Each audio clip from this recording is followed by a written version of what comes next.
문어커피 최고의 크리에이처 자동차를 뽑아라! 자, 그럼 이제 후보 자동차 7대를 만나보시죠. 첫 번째는 페라리 F40입니다. 페라리 40주년을 기념하여 창립자인 엔초 페라리가 마지막으로 만든 자동차입니다. 디테일 표현은 상당히 잘 됐습니다.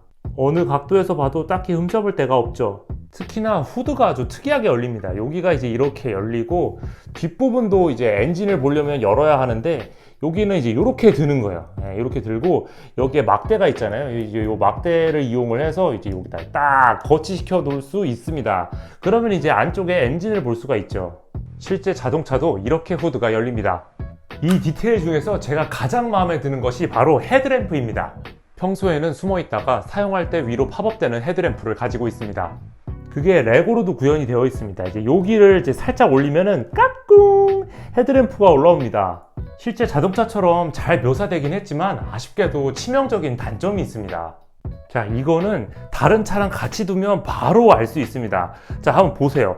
뭔가 얘가 너무 짧죠? 위에서 보면 더 차이가 심합니다. 그래서 뭔가 비율이 이상하죠? 이 자동차의 길이는 27cm입니다. 근데 원래 비율을 그대로 유지를 했다라면 길이가 30cm 정도는 됐었어야 됐어요. 즉 원래 비율에서 3cm 정도 부족한 겁니다. 이거는 다 좋은데 비율이 똥망이라서 탈락! 두 번째는 007의 에스턴 마틴입니다. 제가 자동차 쇼츠 올린 게 있는데 그거 보신 분들은 아실 거예요. 얘가 기믹이 정말 많습니다. 빠르게 짚고 넘어갈게요.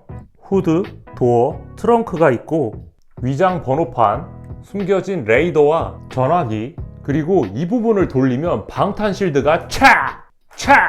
그리고 안쪽에 기어를 당기면 기관총이 딱! 이거 진짜 신기합니다. 근데 이게 다가 아닙니다. 아주 중요한 기믹이 남아있습니다. 바로 탈출 시트죠. 이 부분을 당기면 뚜껑이 촥 열리면서 의자가 이렇게 장전을 하고 평 하고 날리는 게 총 같지 않습니까? 와, 겉보기에는 굉장히 멀쩡한 차처럼 보이는데 이 안에 이렇게 많은 기믹이 들어있을 줄이야. 얘는 진짜 우승 후보입니다. 세 번째 후보는 포르쉐의 911입니다. 터보와 타르가 두 가지 모델로 조립할 수 있는 것이 특징입니다. 저는 타르가 버전으로 조립을 한 것이고 경찰차로 튜닝을 해놨기 때문에 이제 이렇게 사이렌도 울리게 해놨습니다. 이렇게 두 가지 버전으로 조립할 수 있는 건 상당히 마음에 듭니다. 근데 솔직히 말하면 조금 귀찮아요. 한 20% 정도 남겨놓은 상태에서 어떤 걸로 조립할지 선택하게 됩니다. 근데 그렇게 조립을 하고 난 다음에 다른 버전으로 바꾸려면 꽤나 많은 작업을 되돌려야 합니다. 이게 지금 다 자녀불이기예요. 그래서 얘를 터보로 바꾸려면 이것들을 다시 다 조립을 해야 됩니다. 그러다 보니까 사실상 두 가지 버전을 다 소장하고 있다는 느낌은 덜해요. 저도 솔직히 타르가로 조립한 다음에 한 번도 터보로 바꾼 적이 없습니다. 근데 뭐 사실상 이런 게 단점은 아니죠. 더 사실적으로 묘사하기 위해서 그런 거니까요. 그렇게 사실적으로 포르쉐 특유의 라인을 묘사를 했습니다. 여기 시그니처인 이 개구리 눈, 요것도 이제 굉장히 라인 표현이 잘 됐고, 이쪽 뒷부분에 이 C필러에서 이쪽에 범퍼까지 가는 이 라인도 굉장히 흡사합니다. 그리고 트렁크와 도어, 뒤쪽에 엔진룸, 그리고 조향장치까지 디테일하게 묘사가 되어 있습니다. 확실히 잘 나오긴 했습니다. 여러분이 만약에 포르쉐 팬이라면 이건 진짜 후회하지 않을 거예요. 네 번째 후보는 포드 머스탱입니다. 머스탱은 세계에서 가장 많이 팔린 포니카입니다. 그 중에서 1967년 모델은 정말 인기가 많죠. 사실 근데 머스탱은 제가 사심이 좀 들어갈 수밖에 없습니다. 왜 그러냐면 제 드림카가 머스탱이기 때문이에요. 그래서 조립할 때 조금 더 재밌었던 것 같습니다. 후드, 도어, 트렁크, 조향장치까지는 기본으로 들어가 있고 포르쉐와 마찬가지로 두 가지 형태로 조립할 수 있습니다. 기본적인 머스탱의 터보차저, 바디킷, 사이드 머플러, 스포일러를 달면 좀 더 공격적인 모습으로 변합니다. 게다가 이게 끝이 아닙니다. 밑부분을 보면 톱니바퀴가 있습니다. 얘를 돌리면 차축의 높이를 바꿀 수가 있어요. 자, 보세요. 제가 얘를 이렇게 돌리면 조금씩 올라가죠. 자, 점점 올라가다가 이게 끝까지 올라가면 이제 이렇게까지 올라갑니다. 여기 보세요. 와우! 그러면 조금 더 공격적인 모습이 됩니다. 그리고 얘를 계속 같은 방향으로 돌리면 또 내려가요. 이렇게. 와, 진짜 대박이야. 이렇게 해놓으니까 완전 한로드 자동차가 됐습니다. 바로 드래그레이스 하러 가면 되겠는데요.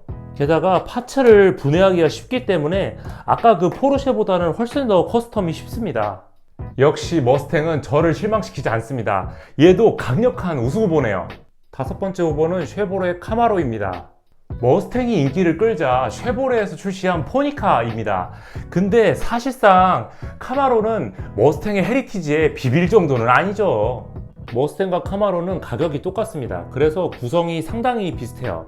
여기 지금 엔진룸 있고 후드 열리고요, 도어 그리고 트렁크도 이렇게 다 구현이 되어 있습니다.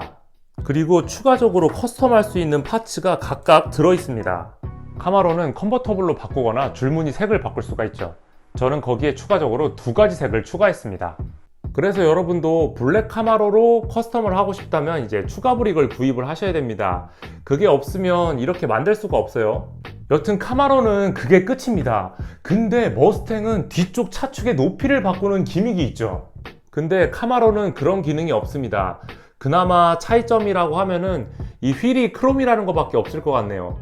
여러모로 봤을 때 카마로가 머스탱에 비해서 조금 떨어진다라는 평을 받을 수밖에 없습니다.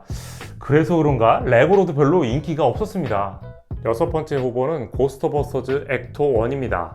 기본적으로 이 차는 1959년식 캐딜락 포드워 세단을 베이스로 만들었습니다. 그래서 올드 캐딜락의 특유한 라인이 살아있죠. 그리고 앞서 소개한 다른 자동차와 달리 포드워라서 자동차가 엄청나게 깁니다. 그래서 브릭도 더 많이 들었고 가격도 비쌉니다. 그래서 다른 자동차에는 없는 다양한 기믹이 들어가 있죠. 이 차는 유령을 잡을 때 사용하는 자동차입니다. 운전 중에도 유령을 때려잡을 수 있도록 옆으로 튀어나오는 거너 시트가 있고 뒤쪽으로 사출되는 RC카도 있습니다. 이 RC카를 이용해서 다양한 작전을 수행하기도 합니다.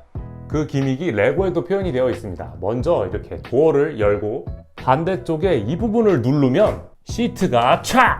촥! 그리고 이 부분을 당기면 르르르르르 르르르르 RC카를 다시 넣으려면 얘를 이렇게 밀어주면 사출구가 닫히고요. 그 다음에는 뒷문을 열고 그 뒤에다가 RC카를 놓고 다시 닫아주면 됩니다.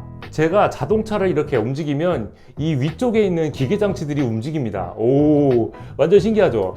근데 이 사이렌은 얘는 작동이 안 되더라고. 자, 그래서 아까 포르쉐에 붙어있던 사이렌을 가지고 왔습니다. 얘를 여기다가 한번 붙이고 한번 운행을 해볼게요. 얘를 누르고 진짜 이제 고스트버스터즈 같은데? 아니 이거 괜찮은데? 이거 사이렌 튜닝해야 되겠어요. 마지막 후보는 바로 드로리안입니다.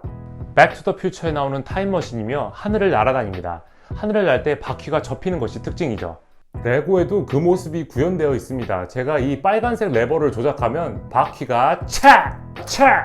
게다가 밑부분에 이렇게 클리어 브릭이 있어서 바퀴를 접은 상태로 바닥에 그대로 내려놓으면 약간 공중에 떠 있는 듯한 모습도 표현할 수 있습니다.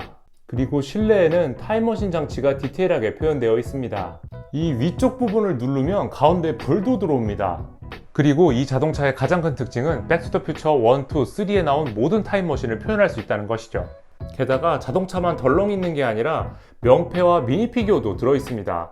그리고 후드 안쪽에도 디테일이 있습니다. 여기를 열면 이 안쪽에 노란색 박스가 있습니다. 제가 플루토늄 상자예요. 연료죠. 그리고 요거는 껌같이 생겼는데 껌이 아니라 호버보드입니다. 약간 주인공이 타고 다니는 나르는 스케이트보드라고 보시면 됩니다. 요것도 또 미니피규어 사이즈로 나왔어. 디테일 아주 좋아. 물론 이렇게 장점 가득한 드로리안도 단점이 있습니다. 바로 걸윙 도어죠. 구현이 된 건 굉장히 멋지거든요, 이렇게. 근데 문제는 이게 고정이 안 돼서 이렇게 그냥 흘러내려요. 봐봐요, 주르륵 흘러내리잖아. 그래서 문을 열어놓고 전시를 하고 싶은데 그렇게 할 수가 없어요. 이게 좀 아쉽기는 하지만 워낙 장점이 많아서 이런 건 단점으로 보이지도 않네요. 이 7대의 자동차 중에서 먼저 3대를 선별하도록 하겠습니다. 먼저 첫 번째는 가장 기믹이 재미있었던 에스턴 마틴, 그리고 두 번째는 제 드림카 바로 머스탱입니다. 얘는 이제 클래식한 바디라인을 굉장히 표현을 잘했기 때문에 머스탱을 뽑고, 마지막은 드로리안으로 하겠습니다. 얘는 이제 영화 속의 다양한 모습들을 표현도 했고 미니피규어도 들어있었기 때문에 굉장히 또 새로운 시도들을 했잖아요. 그래서 이렇게 3대를 뽑도록 하겠습니다. 자, 이제 결정의 시간입니다. 이 세대 중에 1등을 뽑을 건데 솔직히 이거는 개인 기호의 차이지 어떤 거를 1등으로 뽑아도 상관이 없을 정도로 정말 잘 나온 차들입니다. 오케이. 그래도 제가 뽑은 1등은 바로 드로리안입니다. 저는 솔직히 머스탱을 1위로 뽑고 싶었습니다. 제가 좋아하는 차기도 하지만 이 디테일 표현이 진짜 잘 돼 있거든요. 게다가 바디 이 굴곡 표현이 진짜 예술이에요. 예. 이것 때문에 조립이 진짜 재밌었거든요. 그럼에도 드로리안을 뽑은 이유는 딱 하나입니다.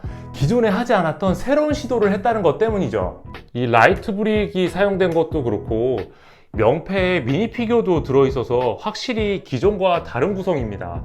솔직히 이거 하나 있고 없고 차이가 전시해보면 느낌이 다른 걸 알게 됩니다. 여러분 한번 보세요. 미니 피규어와 명패가 있고 없고 차이가 좀 나지 않습니까? 확실히 기존에 나왔던 자동차 시리즈에도 얘 같은 경우에도 이제 007 미니 피규어 하나 넣어줬으면 참 좋았을 거고 뭐 이 페라리도 엔조 페라리 하나 딱 넣어줬으면 또 느낌 달랐을 거예요. 솔직히 조형의 디테일을 따지면 그냥 모형을 사는 게 낫죠. 근데 이 레고 미니 피규어가 들어감에 따라서 조금 더 레고스럽게 전시를 할 수 있게끔 되는 거죠. 자, 여러분은 어떠신가요? 저와 똑같이 드로리안을 1등으로 뽑으셨나요? 그게 아니면 다른 차를 혹시나 생각하고 계신가요? 여러분들도 한번 뽑아보시길 바랍니다. 네, 제가 준비한 영상은 이제 여기까지입니다. 시청해주셔서 감사합니다. 여러분 그러면 안녕!